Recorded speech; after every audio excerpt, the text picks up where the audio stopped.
नमस्कार, स्वागत है आपका और आप देख रहे हैं उत्तराखंड की खबरें। चलिए बुलेटिन का आगाज करते हैं। लोकसभा चुनाव के बाद अब देखिए प्रदेश के बद्रीनाथ और मंगलौर विधानसभा सीट के उपचुनाव की बारी आ गई है और देखिए जिस पर रात 10 जुलाई को मतदान होना है, तो वहीं लोकसभा चुनाव में मिली हार के बाद मुख्य विपक्षी दल कांग्रेस अब उपचुनाव में एड़ी चोटी का जोर लगा रही है, जिसे लेकर कांग्रेस के पूर्व मुख्यमंत्री हरीश रावत ने कहा है कि देखिए अगर उत्तराखंड में तीसरे चरण के जो लोकसभा में चुनाव हुए होते तो देखिए शायद नतीजे कुछ और होते, क्योंकि देखिए लोगों का बीजेपी के प्रति जो मानस बदलाव हुआ है वो देखिए अब नहीं है। और साथ ही देखिए उन्होंने यह भी कहा कि परिणाम कुछ और होगा, क्योंकि उत्तराखंड में यह देख लिया गया है कि देश परिवर्तन की तरफ बढ़ रहा है और हम पीछे रह गए हैं, जिसे देखते हुए अब उत्तराखंड छलांग लगाकर उपचुनाव में कांग्रेस को विजय बनाएगा।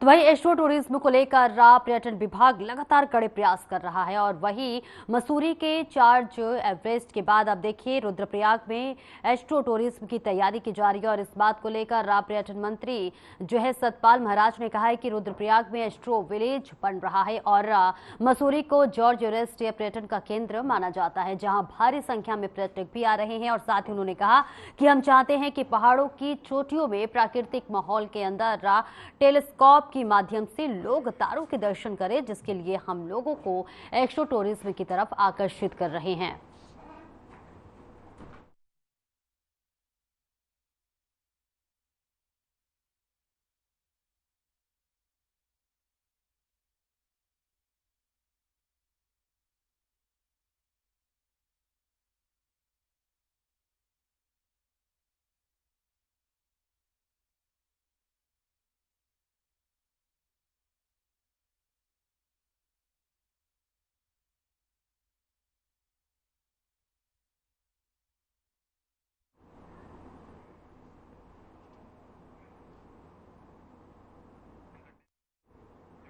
वहीं उत्तराखंड कांग्रेस के प्रदेश अध्यक्ष करण बाहरा ने देश और प्रदेश में बढ़ते महिला अपराधों को लेकर राज्य सरकार और केंद्र सरकार पर जमकर हमला बोला।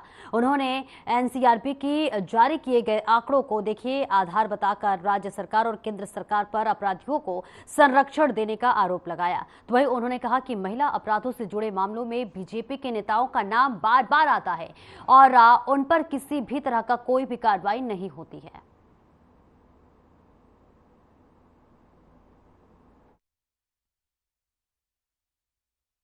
निश्चित ही मुख्यमंत्री को भी इस्तीफा देना चाहिए और पुलिस को, भले ही उन्होंने अपराधियों को पकड़ लिया, लेकिन ये बताएं कि आखिर ऐसी स्थिति क्यों आई। अगर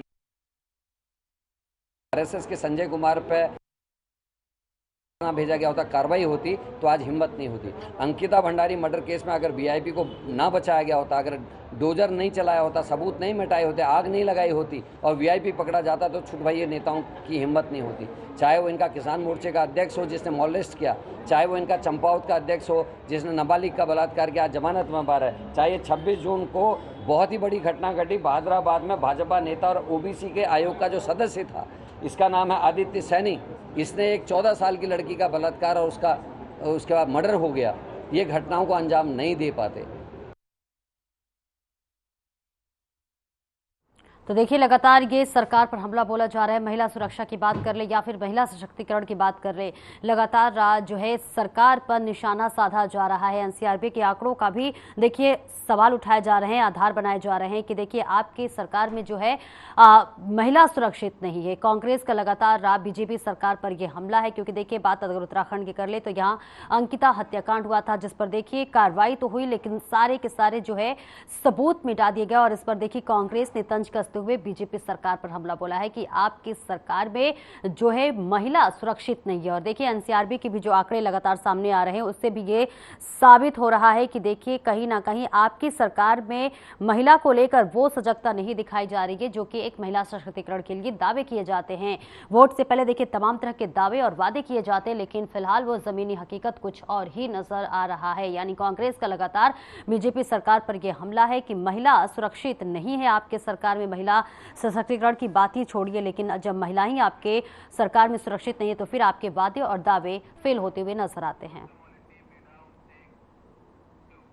वहीं मुख्यमंत्री पुष्कर सिंह धामी इस समय दिल्ली दौरे पर है, जहां पर वो लगातार केंद्रीय नेताओं से मुलाकात कर प्रदेश के विकास को लेकर कई योजनाओं का खाका तैयार कर रहे हैं। वहीं मुख्यमंत्री पुष्कर सिंह धामी ने दिल्ली में केंद्रीय ऊर्जा मंत्री मनोहर लाल से मुलाकात की, जिस पर बीजेपी से धर्मपुर विधायक विनोद चमोली ने भी देखिए कहा है कि इस समय पर प्रदेश में विद्युत उत्पादन कम होता है, जिसकी वजह से इसे बाहर से बिजली खरीदनी पड़ती है। और साथ ही उन्होंने कहा कि केंद्रीय ऊर्जा मंत्री से मुलाकात कर मुख्यमंत्री पुष्कर सिंह धामी ने उत्तराखंड के लिए स्थायी रूप से केंद्रीय तापिया संयंत्रों से जो है 500 मेगावाट अतिरिक्त विद्युत आपूर्ति आवंटित किए जाने का भी देखिए अनुमोदन प्रदान करने का अनुरोध किया है।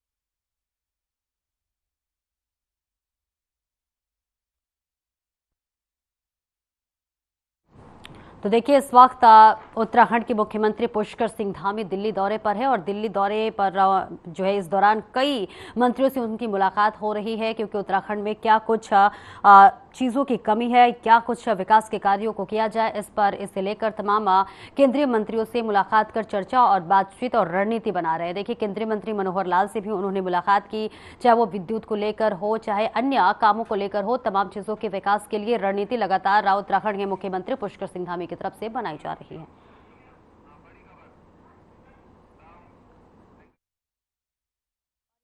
बड़ी खबर आ रही है पौड़ी से, जहां पर पौड़ी में एक बड़ा हादसा हो गया है। जी हां, वहां पर लोडर वाहन की चपेट में एक बाइक सवार आ गया है। देखिए हादसे में बाइक सवार की मौत हो गई है। वहीं स्थानीय लोगों में इसको लेकर भारी आक्रोश नजर आ रहा है। पुलिस पूरे मामले की जांच पड़ताल में जुटी हुई है। पौड़ी से ये बड़ी जानकारी आपको दे रहे हैं, जहां पर एक सड़क हादसा हो गया है। जी हां, जहां पर एक बाइक सवार की टक्कर हो गई है, जिसमें मौके पर ही बाइक सवार की मौत हो गई है। हालांकि सूचना मिलते ही तुरंत वहां पर पुलिस पहुंचती है। हालांकि जो है पूरी मशक्कत के बाद से हालांकि हर जांच पड़ताल में जुटी हुई कि आखिरकार ये हादसा किस वजह से हुआ, क्या वहां पर वाहन ज्यादा था या फिर ट्रैफिक व्यवस्था की कहीं जो है कमी थी या फिर क्या कुछ इसके पीछे कारण रहा है, इसकी जांच पड़ताल लगातार पुलिस कर रही है। लेकिन इस बीच ये बड़ी जानकारी आपको बता रहे हैं, जहां पर पौड़ी में बाइक सवार की मौत हो गई है। जी हां, जोरदार टक्कर के बाद से मौके पर ही ये बड़ा हादसा हुआ है, जहां पर बाइक सवार की मौत हो गई है। और बताते चले मौत होने के बाद से लगातार वहां पर मौजूद लोग या फिर ग्रामीणों का जिक्र कर ले, सभी में आक्रोश नजर आ रहा है। ये बड़ी जानकारी, बड़ी खबर आपको पौड़ी से दे रहे हैं, जहां पर एक सड़क हादसा हुआ है और सड़क हादसे में देखिए एक बाइक सवार की मौत हो गई है। बेहद दुखद खबर यह है, जहां पर आपको बता दें कि बाइक सवार अपने काम के लिए जा रहा था और रोज की तरह आवागमन कर रहा था और इस बीच उसकी टक्कर हो जाती है और टक्कर होने के बाद मौके पर ही उसकी मौत हो जाती है। और आगे बढ़ते हैं, जहां पंतनगर थाने के थानाध्यक्ष गजेंद्र सिंह ढांगी को शर्मसार करने वाला एक वीडियो ऑडियो वायरल हो रहा है, जहां पर बता दें कि थाना प्रभारी एक युवती से अश्लील बातचीत कर रहे हैं। आपको बता दें थाना प्रभारी राजेंद्र सिंह ढांगी ने युवती से जब अश्लील बातचीत की, तब युवती ने थाना प्रभारी की बातचीत रिकॉर्ड कर ली है। और देखिए किच्छा विधायक तिलकराज बेहड़ से उनकी शिकायत की है, जिसके बाद किच्छा विधायक बेहड़ ने देहरादून पहुंचकर उत्तराखंड के डीजीपी अभिनव कुमार से मुलाकात कर थाना प्रभारी के खिलाफ मुकदमा दर्ज कर उन्हें जेल भेजने की मांग की है।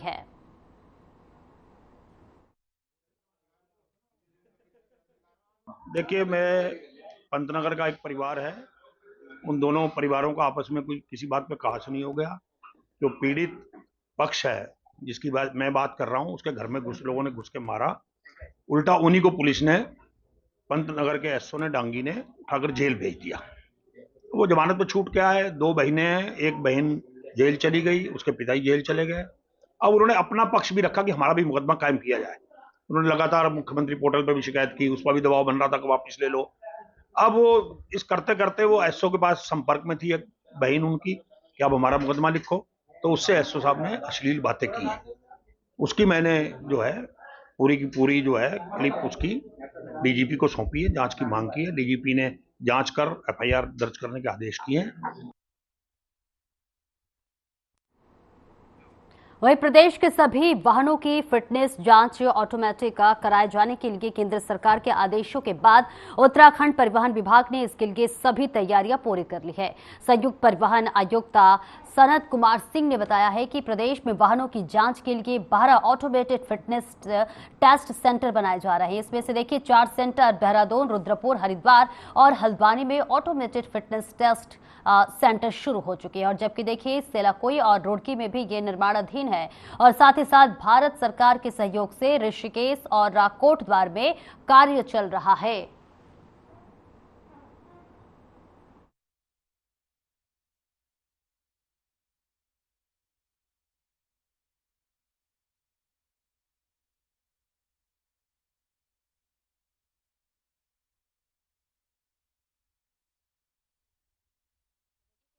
की तरफ से ये बड़ा आदेश दिया है परिवहन को लेकर। उनका कहना है कि वाहनों के जो फिटनेस है उसके जांच हो और हर तरह से परिवहन के जो है इसके लिए जांच हो, क्योंकि देखिए लगातार ऐसी भी खबरें सामने आती है कि तमाम सड़क हादसों की खबरें सामने आती है। और ऐसे में परिवहन को चुस्त दुरुस्त करना कहीं ना कहीं प्रशासन की एक जिम्मेदारी है।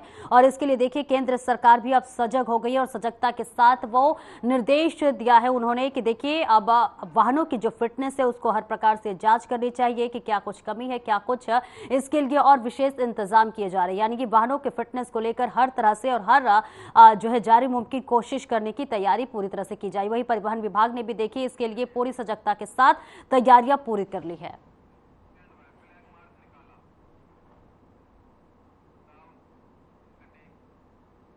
और वहीं आगे बढ़ते हैं, जहां मंगलौर विधानसभा में चल रहे उपचुनाव को लेकर पुलिस सुरक्षा के कड़े इंतजाम कर दिए गए हैं।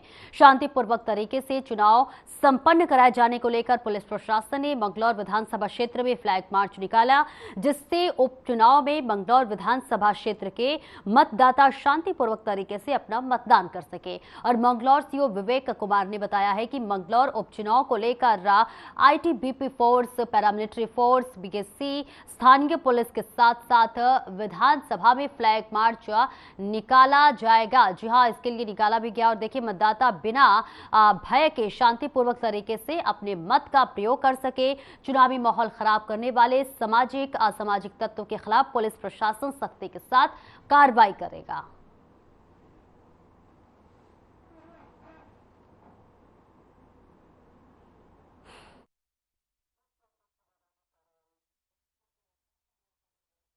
जबकि सर्वविदित है कि बंगलौर में जो बाई इलेक्शन विधानसभा चुनाव हो रहे हैं उसी के संदर्भ में एक एरिया डोमिनेशन की कार्रवाई हमारे द्वारा एसएसबी के साथ की गई है।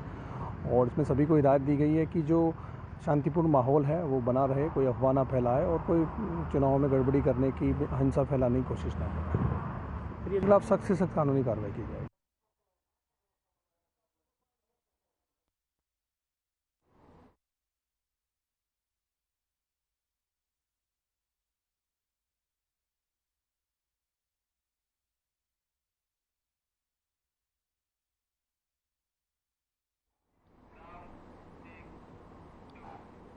आगे बढ़ते हैं, देहरादून में मानसून की दस्तक के बाद जहां एक तरफ शहरवासियों को झुलसती गर्मी से राहत मिली है, तो वहीं दूसरी तरफ बारिश से डेंगू और चिकनगुनिया के प्रकोप की दस्तक के संकेत भी अब मिलने लगे हैं। जी हां, और इससे लेकर देखिए देहरादून नगर निगम अब अलर्ट मोड पर आ गया है, जिसके चलते देहरादून के मुखिया नगर स्वास्थ्य अधिकारी डॉक्टर अविनाश खन्ना ने कहा है कि हमने जल निकासी और अन्य समस्याओं के लिए आपदा कंट्रोल रूम तैयार कर लिया है।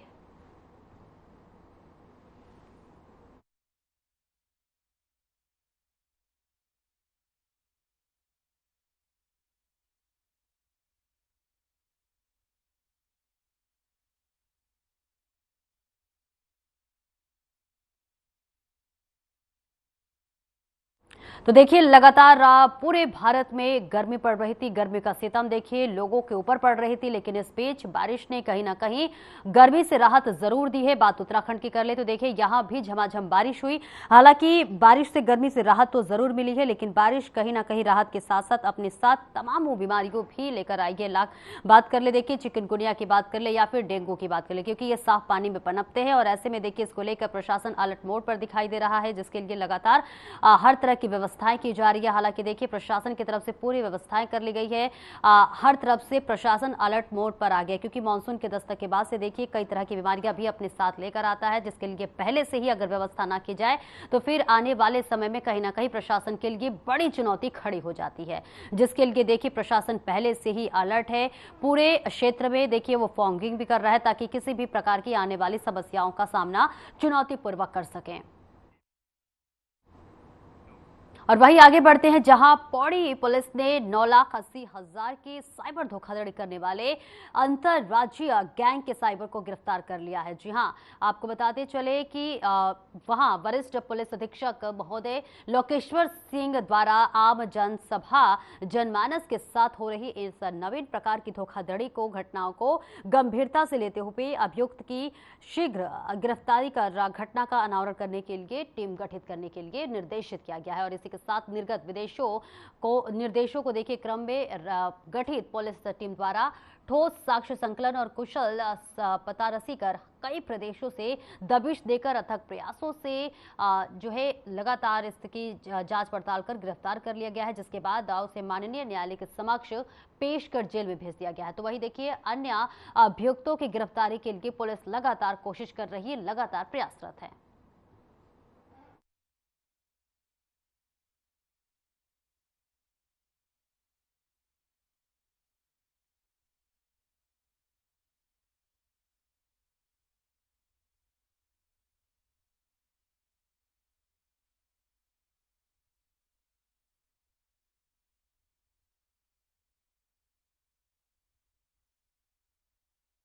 तो देखिए बात कर ले साइबर ठगों की, तो देखिए लगातार ऐसी घटनाएं सामने आती रहती है। आज सोशल मीडिया के ज़माने में बात कर ले या फिर इंटरनेट की दुनिया की बात कर ले, तो जैसे इंटरनेट की दुनिया में लोग आगे बढ़ रहे हैं, लोग सोशलाइज हो रहे हैं, वैसे साइबर ठगों की जो है गिनती भी बड़ी संख्या में निकल कर सामने आ रही है। ऐसे में देखिए क्या आम और क्या खास, कई लोगों की तो ऐसी भी खबरें सामने आई जो कि इतने पढ़े लिखे हो जाने के बाद भी उनके साथ ठगी के मामले सामने आ जाते हैं और साइबर ठगे जो हैं लगातार इस तरह के कामों को अंजाम दे रहे हैं। और ऐसे में देखिए पुलिस को बड़ी कामयाबी हासिल लगी है, जहां पर 9,80,000 की धोखाधड़ी का मामला सामने आया था, जिसका पर्दाफाश करते हुए पुलिस ने उस साइबर ठगे को गिरफ्तार कर लिया है।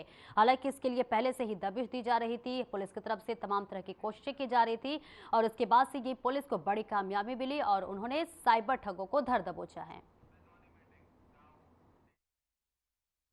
वही हल्द्वानी में कुमाऊं कमिश्नर रा की अध्यक्षता में प्राधिकरण की बैठक संपन्न हुई है, जिसमें कई अहम निर्णय लिए गए हैं। और इस दौरान कुमाऊं कमिश्नर ने कहा है कि मुख्यमंत्री की अपेक्षा के अनुसार जिला विकास प्राधिकरण हल्द्वानी में जो है ग्रेन बेल्ट विकसित किया जाएगा और इसी के साथ जिसमें अधिकतर बेल और रंगने वाले पौधे लगाए जाएंगे। और इसी के साथ इसके अलावा जो बड़े हाउसिंग प्रोजेक्ट या फिर कॉम्प्लेक्स है जिनको अनुमानित प्राधिकरण द्वारा दी गई है, उसमें रूफ वाटर हार्वेस्टिंग किए जाने के भी निर्देश दिए गए। और इसके अलावा देखिए भीमताल क्षेत्र में प्राधिकरण द्वारा दी गई स्वीकृतियों के सत्यापन के भी निर्देश दिए गए हैं।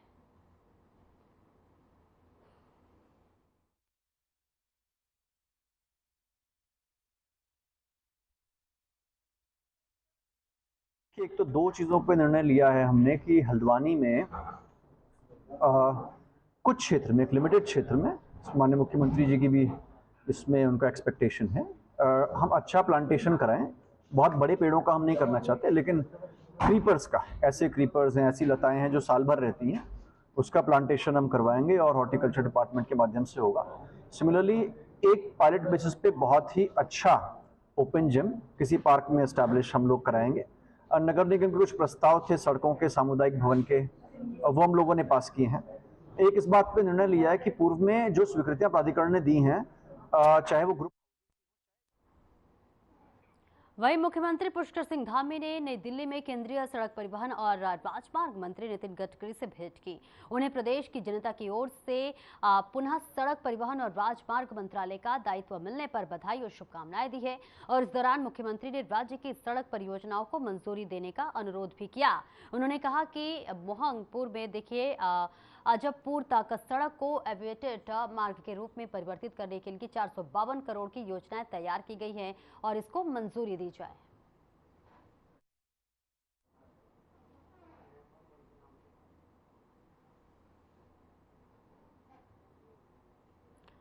और वहीं आगे बढ़ते हैं, जहां पर धरती के साक्षात 8वें भू वैकुंठ धाम की बद्रीनाथ में धार्मिक यात्रा और तीर्थ घाट के लिए देखिए देश के कोने कोने से श्रद्धालुओं की भीड़ बढ़ती जा रही है। बीकेटीसी प्रबंधक की ओर से धाम के मुख्य पुजारी रावल ईश्वरी प्रसाद ने देखिए उनकी अगुवाई में बद्री विशाल भगवान की नित्य दैनिक पूजा को संपादन नियमित रूप से किया जा रहा है। वहीं भगवान बद्री विशाल की सुबह अभिषेक पूजा से लेकर सायंकालीन पूजा शयन आरती तक के लिए क्रम में प्रतिदिन सैकड़ों तीर्थयात्री ऑनलाइन और ऑफलाइन के माध्यम से पूजाएं बुक कर चुके हैं। तो वहीं इन सभी अभिषेक पूजाओं में अपने परिजनों के साथ प्रतिभाग भी कर रहे हैं।